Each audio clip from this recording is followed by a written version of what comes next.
കടമ എന്താണ്? അതുകൊണ്ടാണ് രാമായണം പഠിക്കാൻ പറഞ്ഞത്. എന്തിനാണ് രാമായണം പഠിക്കുന്നത് എന്ന് മാത്രം പറഞ്ഞ് എൻ്റെ വാക്കുകൾ അവസാനിപ്പിക്കാം. പറഞ്ഞ വാക്ക് പാലിക്കാൻ വേണ്ടി ഹൃദയം പൊട്ടി മരിച്ചുപോയ ഒരു രാജാവിൻ്റെ ചരിത്രമാണ് രാമായണം. ദശരഥ മഹാരാജാവിന് വേണമെങ്കിൽ വാക്ക് മാറ്റി പറയാമായിരുന്നു. പക്ഷേ കൈകേയിയോട് വാക്ക് മാറ്റി പറയാത്തതിൻ്റെ പേരിൽ അദ്ദേഹം ഹൃദയസ്തംഭനം കൊണ്ട് മരിച്ചുപോയി.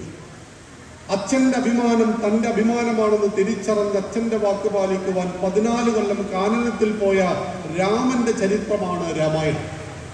ഭർത്താവിൻ്റെ സുഖത്തിൽ മാത്രമല്ല സകല ദുഃഖത്തിലും കൂടെ ഉണ്ടാകുമെന്ന് പറഞ്ഞുകൊണ്ട് വൈദേഹത്തിലെ രാജകുമാരി, വായിൽ സ്വർണ്ണക്കരണ്ടിയുമായി ജനിച്ച സീതാദേവി, ജനക മഹാരാജാവിൻ്റെ പുത്രി ജാനകി 14 കൊല്ലക്കാലം കാട്ടാറിന് വെള്ളം കുടിക്കുവാനും കൈകരികൾ ഭക്ഷിക്കുവാനും ഗുഹയിൽ കിടന്നുറങ്ങുവാനും പോയ സീതാദേവിയുടെ ചരിത്രമാണ്, ഉത്തമ സഹധർമ്മിണിയുടെ ചരിത്രമാണ് രാമായണം.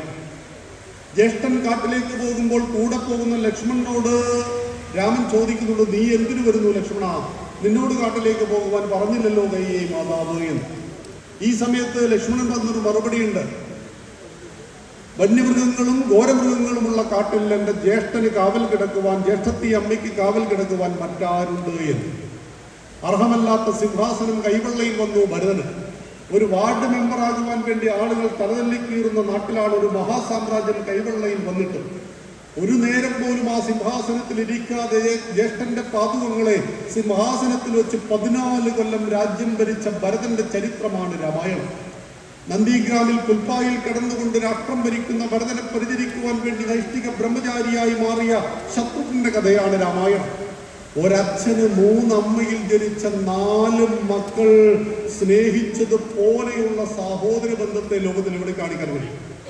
1 സെന്റ് ഭൂമിക്ക് വേണ്ടി ജ്യേഷ്ഠനും അനുജനും തമ്മിൽ തല്ലി കോടതി വരാന്തകൾ കയറി ഇറങ്ങുന്ന നാട്ടിലാണ് ഒരു മഹാസാമ്രാജ്യം കൈവെള്ളയിൽ വന്നിട്ടും തനിക്കർഹമല്ലാത്ത സാമ്രാജ്യത്തിന്റെ സിംഹാസനത്തിൽ ഒരു നേരം ഇരിക്കാതെ 14 കൊല്ലം ജ്യേഷ്ഠന്റെ പാതുകങ്ങളെ സിംഹാസനത്തിൽ വെച്ച് രാജ്യം ഭരിക്കുവാൻ ഭരതനോട് പറഞ്ഞുകൊടുത്ത ധാർമ്മിക മൂല്യത്തിന്റെ പേരാണ് രാമായണം. രാമായണത്തെ അറിയണം. ഒരു സമുദ്രലംഘനത്തിൽ വന്ന പ്രതിസന്ധികളെ ശക്തി കൊണ്ടും ബുദ്ധി കൊണ്ടും സ്നേഹം കൊണ്ടും കീഴ്പ്പെടുത്തിയ ഹനുമാന്റെ ചരിത്രമാണ്.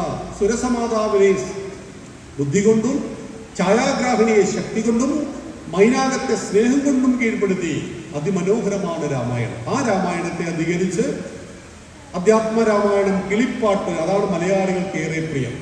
വാൽമീകി രാമായണത്തെ അധികരിച്ച് ലോകത്തിൽ 300-ൽ പരം രാമായണ വ്യാഖ്യാനങ്ങൾ ഉണ്ടായി. ആനന്ദരാമായണം, അത്ഭുത രാമായണം, തമിഴ്നാട്ടുകാർക്ക് കമ്പരാമായണം. ഈ കമ്പരാമായണത്തിൽ ചെറിയൊരു കുഴപ്പമുണ്ട്, ഇതിൽ 6 കാണ്ഡയുണ്ട്. ഇതിലാണ് രാവണന്റെ പുത്രിയായിട്ട് സീതയെ പറയുന്നത്. എങ്കിൽ അതിനെയും നമ്മൾ അംഗീകരിക്കുന്നു. മലബാറിൽ മാപ്പിള രാമായണം വരെയുണ്ട്. മാപ്പിളപ്പാട്ടിന്റെ ഈണത്തിൽ എഴുതിയ രാമായണം. തുളസി രാമായണമാണ് ഉത്തരഭാരതത്തിൽ. അങ്ങനെ ലോകത്തിലെ എല്ലാ ഭാഷകളിലും ഇന്ന് രാമായണമുണ്ട്. എന്നാൽ മലയാളികളായ നമുക്ക് ഏറെ പ്രിയമാണ് അധ്യാത്മരാമായണം, കിളിപ്പാട്ട്. ആരൊക്കെ വായിക്കുന്നത്? രാമനാമത്തെ സദാകാലവും ജപിച്ചിടും കാമനാശനൻ ഉമാവല്ലഭൻ മഹേശ്വരൻ, ശ്രീ മഹാദേവൻ പരമേശ്വരൻ സർവേശ്വരൻ മാമകയെ മനസ്സി വാണിയിടുവാൻ വന്ദിക്കുന്നേൻ. സാക്ഷാൽ ശിവശങ്കരൻ പോലും വായിക്കുന്നത് രാമന്റെ നാമമാണ്. അത്ര മനോഹരമാണ്. വളരെ മനോഹരമായ കവിത കൂടിയാണ് രാമായണം. 100 യോജന കടല് ചാടിക്കടക്കുന്നു എന്ന് പറയുവാൻ വേണ്ടി സുന്ദരകാണ്ഡത്തിൽ ഉപയോഗിച്ച വാക്കുകൾ മക്കളൊന്ന് പഠിച്ചു നോക്കൂ. ലവണ ജലനിധി ശതക യോജന വിസ്തൃതം ലംഘിച്ചു ലങ്കയിൽ ചെല്ലുവാൻ മാരുതി, ഉപ്പുവെള്ളം കടന്ന് അപ്പുറത്തെത്തി എന്ന് പറയുവാൻ ഉപയോഗിച്ച ഭാഷയുടെ ശുദ്ധി ഒന്ന് ആലോചിച്ച് നോക്കൂ. മലയാള ഭാഷയുടെ സമ്പത്തിന്റെ വലിയൊരു സമുച്ചയം മക്കൾക്ക് കിട്ടും രാമായണം പഠിച്ചാൽ. രാമായണം പഠിക്കുന്ന കുട്ടിയുടെ മെമ്മറി എപ്പോഴും ബൂസ്റ്റായിപ്പെടും. രാമായണം പഠിക്കുന്ന വായിക്കുന്ന ഒരു കുട്ടിയുടെ ഭാഷ എപ്പോഴും ശുദ്ധമായിരിക്കും. രാമായണത്തെ നിത്യജീവിതത്തിൽ അനുഷ്ഠിക്കുന്ന ഒരു കുട്ടിയുടെ വായിൽ നിന്ന് തോന്നിയാസം എന്ന വാക്ക് പുറത്തേക്ക് വരില്ല. രാമായണം പഠിക്കുന്ന ഒരു കുട്ടിയുടെ വീട്ടിൽ അതിൻ്റെ ഗുണങ്ങളും അതിൻ്റെ ചൈതന്യത്തെയും നമുക്ക് കാണാൻ കഴിയും. രാമായണത്തെ ഹൃദിസ്ഥമാക്കുന്ന, രാമായണത്തെ പാരായണം ചെയ്യുന്ന കുട്ടി ജീവിതത്തിൽ ഒരു പരീക്ഷയിലും തോക്കില്ല. കാരണം എന്തുകൊണ്ടാണ്? ഇത് വായിക്കുവാനും പഠിക്കുവാനും നിങ്ങളുടെ ശ്രദ്ധ വളരെ ആവശ്യമുണ്ട്. നിങ്ങളുടെ മെമ്മറി ബൂസ്റ്റ് ചെയ്യപ്പെടും. കാരണനായ ഗണനായകൻ ബ്രഹ്മാത്മകൻ കാരുണ്യമൂർത്തി ശിവശക്തി സംഭവൻ ദേവൻ വാരണമുഖൻ മമ പ്രാരബ്ധ വിഘ്നങ്ങളെ വാരണം ചെയ്തിടുവാനാവോളം വന്ദിക്കുന്നേൻ. അക്ഷരങ്ങൾ പോലും ഏറെ കണക്കില്ല. വാണിയിടുക നാരദമെന്നുടെ നാവു തന്മേൽ വാണിമാതാവേ വർണ്ണ വിഗ്രഹേ വേദാത്മികേ നാണമെന്നിയെ മുതാനാവിന്മേൽ നടനം ചെയ്കെ കേണങ്കാനനെ യഥാകാനനെ ദിഗംബരൻ വാരിജോദ്ഭവമുഖവാരിജവാസേ ബാലേ വാരിധി തന്നിൽ തിരമാലകളെന്ന പോലെ. എത്ര മനോഹരമാണ് ഓരോ വരികളും.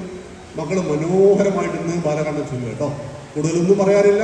എല്ലാവിധ ആയുരാരോഗ്യ സൗഖ്യവും പ്രിയ സജ്ജനങ്ങൾക്ക് നേരുന്നു. ഒപ്പം സനാതന ധർമ്മ പാഠശാലയുടെ കണ്ണൂർ ജില്ലാ സമിതി നമ്മുടെ പ്രമോദിയുടെയും ജിഗച്ചേച്ചിയുടെയും ഷജുവിന്റെ എല്ലാം നേതൃത്വത്തിൽ അഹോരാത്രം പ്രവർത്തിച്ചു. എല്ലാവരുടെയും പ്രയത്നത്തിന്റെയും ഒരു പരിണിത ഫലമാണ്. ഉദ്ദേശം അത്രയും ആളുകൾ വന്നില്ലെങ്കിലും ഈ ഒരു മഴയുടെ സാഹചര്യത്തിൽ പോലും എല്ലാം മാറ്റിവെച്ചുകൊണ്ട് ഇന്ന് വൈകുന്നേരം വരെ നമ്മുടെ ഉച്ചയ്ക്ക് ശേഷം രാമായണത്തിന് ചില പ്രോഗ്രാമുകളുണ്ട്. എല്ലാവരും ഒന്നിച്ചു വായിക്കുക, നന്നായി നോക്കി വായിക്കുക, രാമനെ ഹൃദയത്തിൽ പ്രതീക്ഷിച്ചുകൊണ്ട് വായിക്കുക. രാമോ വിഗ്രഹവാൻ ധർമ്മ സാധു സത്യ പരാക്രമ രാജാ സർവസ്യ ലോകസ്യ.